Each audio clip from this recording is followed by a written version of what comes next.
ठीक है, देखो momentum conservation and centre of mass. पिछले क्लास में हमने सेंटर ऑफ मास के बारे में बात किया था। तो सेंटर ऑफ मास क्या था?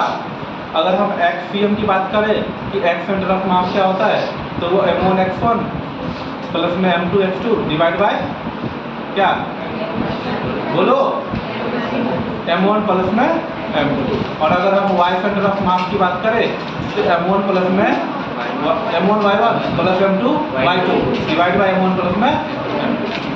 इस पे बहुत सारे क्वेश्चन भी किए, अब तुम्हारे बुक में बहुत सारे क्वेश्चन दिया भी है।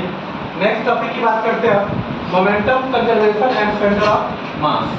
ठीक है, इसको ना दूसरा लेक्चर बोला जाता है सेंटर ऑफ मास में, ठीक है ना, ये दूसरा टर्म आ गया। सेंटर ऑफ मास पहला था जिसपे तुमने 2 4 5 10 क्वेश्चन किए, पीवाईक्यू वाले क्वेश्चन भी किए।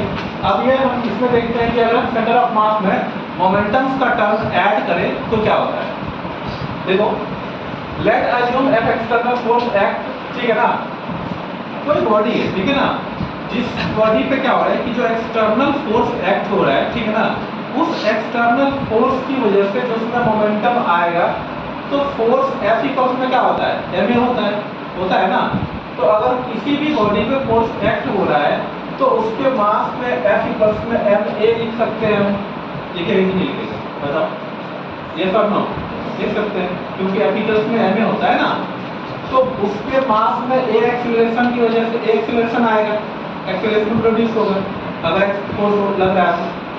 मान लो कि एक्सटर्नल फोर्स जो है उसमें वो क्या है, 0 है, मतलब उसमें फोर्स एक्ट हो रहा है लेकिन किसी भी तरीके का कोई भी एक्सटर्नल फोर्स वर्क नहीं कर रहा है। ठीक है, अगर एक्सटर्नल फोर्स हम इसमें 0 कंसीडर कर लेंगे, ठीक है, तो इस एक्सटर्नल फोर्स को हम इक्वेशन फर्स्ट में पुट करेंगे। ठीक है, फर्स्ट इक्वेशन में अगर हम इसको पुट करते हैं तो 0 की वैल्यू जैसे ही हम यहाँ पे रखेंगे तो 0 इक्वल्स में मास और इनटू में acceleration of centre of mass, मतलब जो सेंटर ऑफ मास में एक्सेलरेशन प्रोड्यूस हो रहा है वो। तो 0 इक्वल्स में ma centre of mass, a centre of mass equals में कितना, 0, ये हम 0 लिख सकते हैं।